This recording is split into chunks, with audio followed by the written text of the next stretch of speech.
Varicose veins కి సరైన చికిత్స కోసం సంప్రదించండి ఎవిస్ హాస్పిటల్.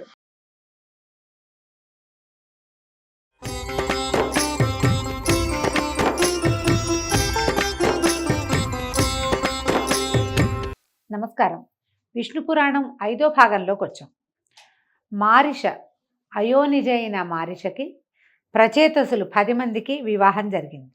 అయితే ఈ వివాహం జరిగిన తర్వాత ప్రచేతసులకు మారిష ఇందు బ్రహ్మకి సాటిగా చెప్పదగిన కుమారుడు కలిగాడు. అతడి పేరు దక్షుడు. అతని వల్ల దేవదానవ గంధర్వ సిద్ధ విద్యాధరాది నానాజీవులు, ద్విపద చతుష్పదాది నానాజంతు సంతతి కూడా కలిగింది. ఆ విధంగా దక్షుడు ప్రజాపతి అయ్యాడు అని చెప్పగా మైత్రేయుడు అడిగాడట, బ్రహ్మ యొక్క కుడి చేతి బొటన వేలించి దక్షుడు పుట్టాడని వినికిడి కదా, మరి అతను ప్రచేతసుల కొడుకు అవడం ఎలాగా అని అడిగితే, బ్రహ్మమానస పుత్రుడు దక్షుడు తపోధనులలో అగ్రగణ్యుడు. అతనికి నాశనం లేదు. సృష్టికై ప్రతి మన్వంతరమందు యుగానికి ఒక ప్రజాపతి దక్షనామధేయంతో పుట్టి సృష్టికర్తగా ఉంటాడు. కాబట్టి ఈ మన్వంతరంలో ప్రచేతసుల కుమారుడైన దక్షుని చరిత్ర విస్తరించి చెప్తానని చెప్తున్నారు. ప్రచేతస పుత్రుడైనటువంటి దక్షుడు చాలా కాలం శ్రీహరిని ధ్యానిస్తూ అసాధారణమైన తపస్సు చేసి ఆ దేవుని వల్ల చరాచరభూత సృష్టికి కర్తగా వరం పొంది బ్రహ్మ అనుమతితో ఖేచర భూచరాదిభూత సృష్టి మానసికంగా చేశాడు. మనసులో అనుకున్నాడట, కానీ అది పెరగల. అప్పుడు భార్యా సంబంధం లేక సృష్టి పెంపు జరగదని ఊహించి వరుణపుత్రి అయిన అసిక్నిని పెండ్లాడి హర్యశ్వులు అనే కొడుకులను పెక్కుమందిని కన్నాడు. వారిని సృష్టి కార్యానికి నియోగించాడు. ఆ దశలో వారి పనికి విఘ్నం కలిగించాలని వారి వద్దకు వచ్చి వాళ్ళ దగ్గరికి వెళ్ళాడట, కుమారుల దగ్గరికి. ఏమయ్యా అవివేకం, దేశము కాలము పరిస్థితి తెలియక ఒక మూల కూర్చుని ఏం చేస్తారు, సృష్టికి వెళ్ళండి అని తన దారిన తను వెళ్ళిపోయాడట. అంటే ఈ వచ్చింది ఎవరు, నారదుడు వచ్చి వీళ్ళకి అడ్డం పడ్డాడనమాట. ఈ నారదుడి మాట విని వాళ్ళు నలుదిక్కులా చెదిరిపోయారు. సముద్రంలో కలిసిపోయిన నదుల్లాగా తిరిగి మళ్ళీ రాలేదట. అప్పుడు దక్షుడు మళ్ళీ వైతరిణి యందు కుమారులను కని వారికి శబళాశ్వులు అని పేరు పెట్టి సృష్టి కార్యానికి నియమిస్తే మళ్ళీ మునపట్లాగానే నారదుడు వచ్చి వాళ్ళకి ఏమేమో చెప్పి వెళ్ళిపోయాడు. వాళ్ళు కూడా నారదుడి మాట విని అన్నల్లాగానే చెదిరిపోయారు. ఎక్కడికి పోయారో చెప్పశక్యం కాదట. అందరు కొడుకులు పోయి తిరిగి రాకపోవడంతో ఆ తండ్రికి విచారం కలిగి ఇక చాలా దుఃఖంతో కోపించి తిట్టి మళ్ళీ వైతరిణి యందు 60 మంది కుమార్తెలని కన్నాడట. వారిలో 10 మందిని ధర్ముడు, 13 కశ్యపుడు, 27 చంద్రుడు, 4 అరిష్టనేమి, 2 బహుపుత్రుడు, 2 అంగిరసుడు, 2 కృతాసుడు పరిగ్రహించారు. ఎంతమందిని చెప్పారో చూడండి. ధర్ముని వంశమునందు పుట్టిన వాళ్లలో విశ్వకర్మ శిల్ప విద్యాపారంగతుడు. అప్పటికప్పుడు వివిధ రకాల దివ్యభవన నిర్మాణం చేసే దివ్యశిల్పిగా ప్రసిద్ధుడయ్యాడు. ఆ విశ్వకర్మ కొడుకే త్వష్టక యొక్క కుమారుడు తపోధనుడు విశ్వరూపుడు. అతని సుతులు 11 రుద్రులు అని చెప్తున్నారు. ఇక కశ్యప ప్రజాపతి సంతానం చూడండి. అదితికి శుక్రుడు చక్రధరుడు పుట్టాడు. చాక్షుష మన్వంతరం యందు దేవగణాలలో ముఖ్యులు 12 ప్రసిద్ధులైన వారు పుట్టారు. వాళ్ళు వైవస్వత మన్వంతరంలో ఆర్యముడు, ధాత, త్యష్ట, పూషుడు, రవి, వివస్వంతుడు, సవిత, మిత్రుడు, వరుణుడు, అంశుడు, భగుడు, తేజుడు అని 12 ఉద్భవించారట. బహుపుత్రునకు 14 మంది మనువులు పుట్టారు. అంగిరసునకు రుచికుడు పుట్టాడు. బ్రహ్మర్షిగా ప్రసిద్ధుడయ్యాడు అతను. కృతాశ్వునకు దేవాయుధాలు కలిగాయి. ఈ అమర సమూహం బ్రహ్మదినమందు ఆయా యుగాలలో యజ్ఞభాగాలకి పుడుతూ ఉంటారు. ఇవన్నీ పురాణంలో చెప్పబడేవి. వీటి వివరాలు మనకు బాగా తెలియదండి, వినడమే. ఇక చెప్పేది విశిష్టమైన భక్త చరిత్ర. ఇదేమిటి, కశ్యపుని 2వ భార్య అయిన దితి యందు హిరణ్యాక్ష హిరణ్యకశిపులు సింహిగా జన్మించారు.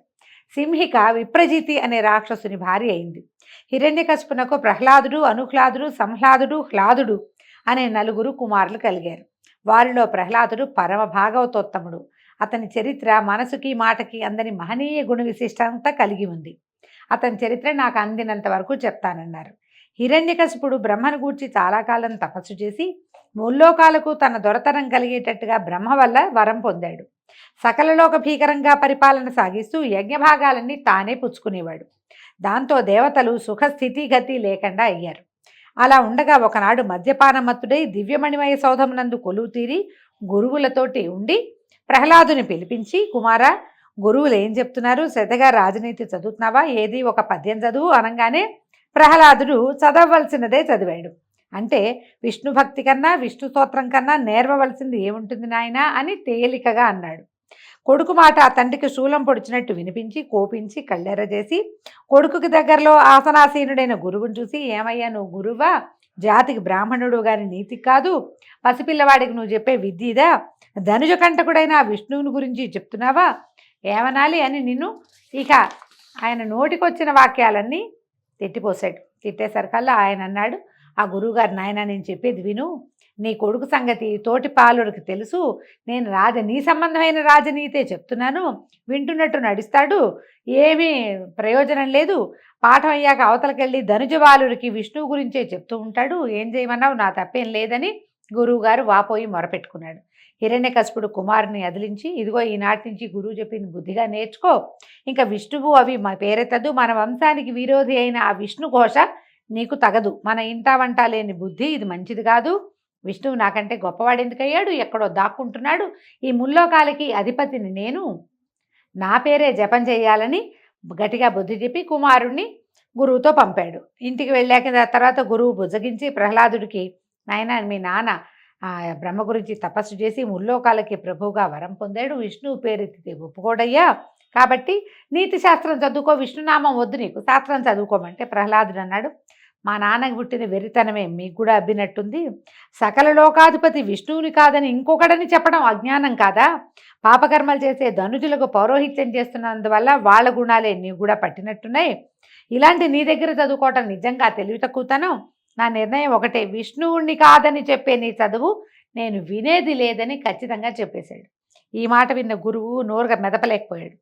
అయితే ఇంకా కొంతకాలం అయిన తర్వాత హిరణ్యకశిపుడు ఒకనాడు వినోదం చిత్తగిస్తూ కొడుకుని రప్పించి, శ్రద్ధగా శాస్త్రం చదువుతున్నావా, ఏవి 4 సూత్రాలు చెప్పు అని అడిగేసరికల్లా ఈ అబ్బాయి ఏమన్నాడు, మళ్ళీ ప్రహ్లాదుడు, శ్రీరమణీ మనోహరుడు సర్వలోక విఖ్యాత చరిత్రుడు పద్మనేత్రుడైన విష్ణుదేవుణ్ణి భజించిన ధన్యుడను, నాకు ఈ నీతులు గీతులు ఎందుకు తండ్రి అన్నాడు. అనేసరికి హిరణ్యకశిపుడు కోపంతో పళ్ళు పటపటా కోరికి నిప్పులు రువ్వే చూపులతో కొడుకుని చూసి, దురాత్మ, వంశానికి ముప్పు తెచ్చే దుర్మార్గుడు అయ్యావు, ధనుజాతికి మారకుడైన వారిని భజిస్తున్నావా? ఇతను పూర్వం ఈ విష్ణువు మొత్తం పాల సముద్రంలో నుంచి వచ్చిన ప్రతి వస్తువుని దేవతలకి అప్పచెప్పాడే కానీ ఒక్క వస్తువుని రాక్షసులకి దక్కనివ్వలేదు. దుర్మార్గుడు, ధనుజకంటకుడు, రాక్షస జాతికి అంకుశం లాంటివాడు, అతనిని నువ్వు పూజించడానికి వీల్లేదు, నేను నిన్ను చంపేదే ఖాయం, నిన్ను ప్రాణాలతో ఉంచేది లేదు, నువ్వు భజించే ఆ ధనుజ వైరి నిన్ను ఎలా కాపాడతాడో చూస్తానని తాళ్లతో కట్టి ఏనుగులతో తొక్కించి శూలాలతో పొడిపించి విషాన్నం పెట్టించి అగ్నికి ఆహుతి చేయడానికి ప్రయత్నించి ఎన్నో మారణ ప్రయత్నాలు చేశాడు. ప్రహ్లాదుడు మరింత తేజస్సును పొందాడు కానీ క్షీణించలేదు. అయితే ఈ హిరణ్యకశిపుడు ఏం చేయాలో తెలియక కుమారుడి వైపు చూస్తూ ఉండిపోయాడు. మళ్ళీ పిల్లవాడిని గురుకులానికి పంపించారు. కొన్నాళ్ళు గడిచాయి.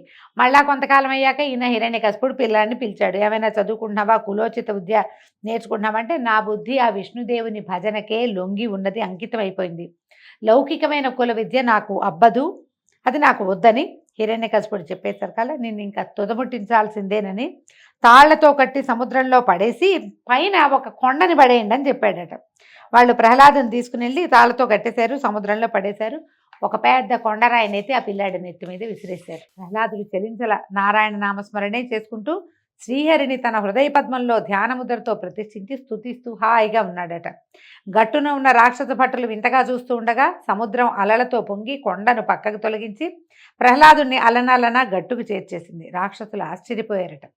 సర్వశక్తి సంపన్నుడైన శ్రీహరి సంరక్షుడై ఉన్న భక్తునకు కొండలు బండలు ప్రమాదకరాలు అవుతాయా? అవ్వవు. చంపడానికి నుంచిన రాక్షస భటులు కూడా బెదిరి కొంత దూరాన ఉన్న చెట్ల కిందకి పారిపోయారు. ఆ సమయంలో గట్టున ఉన్న ప్రహ్లాదునకు శ్రీహరి అభయహస్తంతో ప్రత్యక్షమయ్యాడు. దేవుణ్ణి చూసినటువంటి ప్రహ్లాదుడు పరమానంద భరితుడై అనేక విధాలుగా భగవంతుని స్తుతించాడట. ఆ స్తుతి విన్న హరి ప్రహ్లాదుని ఒంటిని నిమిరి, నాయన, నువ్వు బాల్యంలో ఉన్నవాడివైనా కూడా నీ తండ్రి చేసిన దారుణ కర్మకి బెదరకుండా మనసా నన్ను వదలక భక్తియుక్తుడివై ప్రవర్తిస్తున్నావు, నువ్వు కోరిన వరం ఇస్తాను అడగమంటే, అప్పుడు ఈయన ఏమన్నాడు, ఏ జన్మలోనూ నీ పాదభక్తి వదలని మనస్సు కలవాడనే ఉండేలాగా అనుగ్రహించు తండ్రి నన్ను అని అడిగాడట. ప్రహ్లాద, నీకు మరి జన్మ లేదు, నీ ఈ ప్రవర్తన విష్ణు భక్తులకు మేల్బంతి అయింది, ముక్తి నీ చేతి బంతి, పాపం నీ చుట్టుపక్కలకి చేరదు. కాబట్టి నా యందు నీ భక్తి గురించి అలా ఉండని ఇంకో వరం కోరుకోమన్నాడు. కోరుకోమంటే ఇప్పుడు ప్రహ్లాదుడు అడిగాడట, నా తండ్రి అహంకారంతో నిన్ను ద్వేషించి నన్ను హింసించాడు. నా ప్రార్థన మన్నించి అతని చెడుదనాన్ని పోగొట్టి పుణ్యాత్ముని చేయవలసిందిగా నా కోరిక. అంటే సరే, నీ తండ్రి పుణ్యమార్గం చేరే మార్గం నేను చూస్తాను. ఇంకో వరం అడుగంటే నేను సంసారినైనా పురుషార్థాలు 4టిని ధర్మ ప్రవృత్తితో నీ భక్తి చేయూతగా సాధించేవాడిని అయ్యేటట్టుగా వరం అనుగ్రహించమని ప్రహ్లాదుడు కోరుకున్నాడట. తథాస్తు అని ఆశీర్వదించి విష్ణుమూర్తి ప్రత్యక్షమై అదృశ్యుడైపోయాడు. ప్రహ్లాదుడు చిట్టి నడకలతోటి నగరంలోకి ప్రవేశించి తండ్రి దగ్గరికి వెళ్ళి నుంచున్నాడు. హరివరం వల్ల మునుపటి ద్వేషం పోయి సత్వగుణం కలిగిన వాడయి కొడుకును కౌగిలించుకుని, నాయన ఎంతో చాలా సంతోషం, నా వల్ల పడరాని పాటలు పడినా శ్రీహరిదేవల క్షేమంగా ఉన్నావు, ఇది నా భాగ్యమని కొడుకుని లాలనగా ఓదార్చి ఆనందంగా ఉంటూ చిరకాలం రాజ్యం పాలించి తుదకు విరక్తి కలిగి శరీర త్యాగం సామాన్యంగా అవ్వదు, ఆ విష్ణువు వల్లనే అవ్వాలని మళ్ళీ రాజసమూర్తి అయి విష్ణుని ద్వేషించడం ప్రారంభించాడు. కొంచెం కథ ఒక్క వాక్యం కొత్తగా ఉంది చూడండి. తర్వాత ఏమైంది, ఒకనాడు నిండు సభలో లోకభీకరమైన అట్టహాసము ఒకంతసేపటికి స్తంభం విరిగింది. దానిలోంచి నరసింహమూర్తి ఆవిర్భవించి హిరణ్యకశిపుని సంహరించి ప్రహ్లాదుని రాజ్యాభిషిక్తుని చేశాడు. భాగవతంలో కథ ఎట్లా కనపడుతుంది, తండ్రి బెదిరిస్తే ఎక్కడైనా భగవంతుడు ఉంటాడని ఈ స్తంభంలో కూడా ఉండగలడని ప్రహ్లాదుడు చెప్పేసరికి ఆ స్తంభం హిరణ్యకశిపుడు విరగొడితే అందులోంచి నరసింహమూర్తి ఆవిర్భవించాడని చెప్తారు. ఈ విష్ణు పురాణంలో కొంచెం భేదంతో పాఠభేదంతో ఇలా కథ చెప్పబడుతోందన్నమాట. తర్వాత హిరణ్యకశిపుడు నరసింహమూర్తి చేతిలోనే మరణించాడన్నది మాత్రం ధ్రువమే ఇందులో కూడా. తర్వాత ప్రహ్లాదుడు పెరిగి పెద్దవాడై చిరకాలం ధర్మ మార్గాన ప్రజానురంజకంగా పరిపాలించి పుత్రపౌత్రాభివృద్ధితో ఆనందంగా ఉంటూ వైష్ణవ భక్తాగ్రగణ్యుడిగా ప్రసిద్ధుడయ్యాడు. అయితే పౌర్ణమి, అష్టమి, ద్వాదశి, అమావాస్య ఈ 4 తిథులలో ప్రహ్లాద చరిత్ర చదివేవారికి, వినేవారికి, వినిపించేవారికి కూడా అభీష్ట సిద్ధి, గోదాన భూదాన ఫలితము కలుగుతుంది అని చెప్పి ఈ రకంగా ప్రహ్లాద చరిత్రని మైత్రేయుడికి తెలియజేశాడు పరాశరుడు. ఆ ప్రహ్లాదునకు సంతానం ఉన్నారు. విరోచనుడు, ఆయుష్మంతుడు, శిబి, భాస్కరుడు అని 4 కుమారులు. విరోచనుని కుమారుడు బలి. బలికి బాణాసురుడు మొదలైనటువంటి 100 కుమారులు ఉన్నారట. ప్రహ్లాదుని వంశమునందు పుట్టిన వారే నివాత కవచులు అనేవాళ్ళు 3 కోట్ల మంది ఈయన వంశంలోనే జన్మించారట. హిరణ్యాక్షునకు జర్ఝరి, శకుని, భూత సంతాపనుడు, మహానాగుడు, మహాభాగుడు, కాలనాభుడు అని 6 కొడుకులు. కశ్యపుని 3వ భార్య అయిన ధనువుకి 13 కొడుకులు పుట్టారట. వాళ్లలో పెద్దవాడైన వైశ్వానరునకు కాళిక, పౌలోమ అనే 2 కుమార్తెలు ఉన్నారట. వాళ్ళు మరీచికి భార్యలయ్యారట. ఆ 2 సంతతే కాలకేయులు, పౌలోములు అని 60,000 మంది. మనం కాలకేయ పేరు విన్నాం కదా, ఇవి పురాణాంతర్గతమైన పేర్లేనండి. వీళ్ళు ఎవరికి పుట్టారు, కాళిక అనే ఆవిడికి వైశ్వానరుడైన ఆయనకి కలిగిన సంతానమట. అయితే వీళ్ళు రాక్షస సంతతిగానే మనకి కనపడతారు, ధనువు యొక్క సంతానంగా కనిపిస్తారు. ధనువు సంతతిలో వాడే అయినటువంటి విప్రచిత్తికి సింహిక యందు త్రియంసుడు, శల్యుడు, నభండు, వాతాపి, ఇల్వలుడు, నముచి, ఖస్యముడు, అంధకుడు, నరకుడు, కాలనాభుడు, స్వర్భానుడు, వక్రయోధి అనేవాళ్ళు పుట్టారు. ఇల్వలుడు, వాతాపి 2 పేర్లు వింటాం. అగస్త్య మహర్షికి జీర్ణం వాతాపి జీర్ణం అని చేశాడని ఆ కథలో వాళ్ళిద్దరూ ఈ విప్రచిత్తికి సింహికా గర్భ సంభూతులుగా జన్మించారు. వాళ్ళు తార అనే దానికి శుకి, శేని, భాసి, సుగ్రీవి, శుచి, గృధ అని 6 కలిగారట. ఈ 6లో శుకికి శుకాలు అంటే చిలకలు, శేనికి శేన కపోతాలు, శేనం అంటే డేగ, కపోతం అంటే కపావురము, శుచికి జలపక్షులు, ఈ బాతులు లాంటివి నీటిలో తిరిగే పక్షులట. తర్వాత సుగ్రీవికి అశ్వ, ఉష్ట్ర, గార్ధపాలు, అశ్వం అంటే గుర్రము, ఉష్ట్రం అంటే ఒంట, గార్ధమం అంటే గాడిదలు కలిగాయి. అంటే ఈ వీళ్ళకి మానవ సంతతికే వీళ్ళల్లో కొన్ని వరప్రభావం వల్ల జంతుజాలం కూడా, పక్షులు అవన్నీ కూడా వీళ్ళకే కలిగినాయి అన్నమాట. వినతకు అనూరుడు, గరుడు పుట్టారు. గరుడు సర్పాసనుడు, విష్ణువుకి వాహనమయ్యాడు. అనూరుడు సూర్యుడికి రథసారథిగా మారాడు. సురసకు 1000 లెక్కను విషపూర్ణములైన సర్పాలు పుట్టాయి. కద్రువకు శేష, వాసుకి, కాలనాభ, శంఖ, పద్మ, మహాభోగ, శంభ తక్షకాదులు 1000 మంది నాగరాజులు పుట్టారు. వీళ్ళందరూ గరుక్మంతుడికి వసులయ్యారు.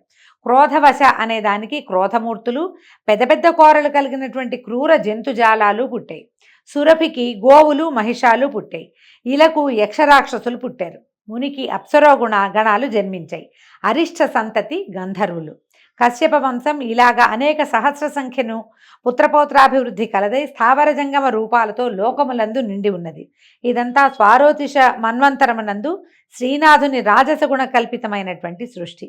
అదితినందనుడైన ఇంద్రుని వజ్రాయుధమునకు దైత్యదానవ సమూహం బలికాగా దితి దుఃఖిస్తూ కశ్యపుణ్ణి చాలా కాలం సంతతి కోర్కెతోటి నిరంతరం సేవించింది. అది వైవస్వత మన్వంతరం.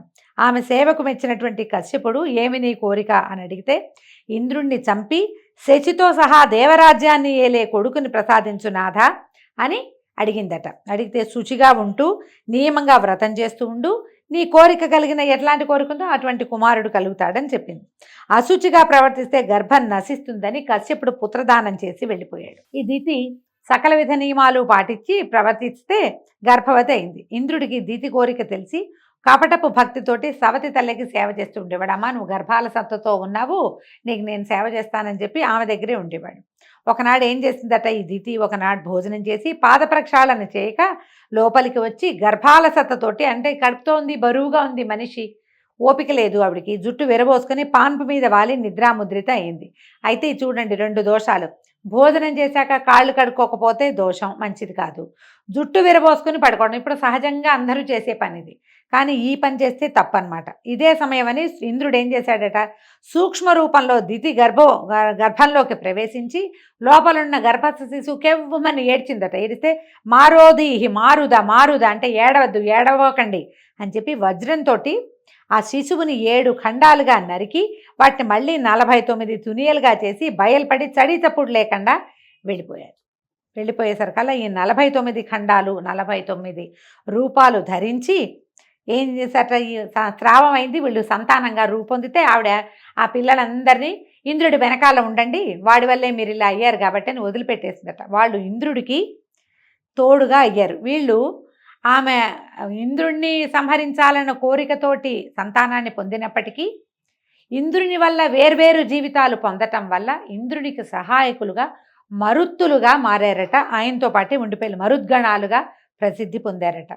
మునుపు పృథువును పరిపాలకుడుగా బ్రహ్మ నియమించిన తర్వాత ఆయా శాఖలకి అధిపతులుగా కొంతమందిని నిర్ణయించాడు. ఎవరెవరిని ఏ గణాలకి అధిపతులుగా బ్రహ్మచేత నియమించబడ్డారో ఆ విషయాన్ని రేపు ఉదయం తెలుసుకుందామండి. అంతవరకు సెలవు. నమస్కారం.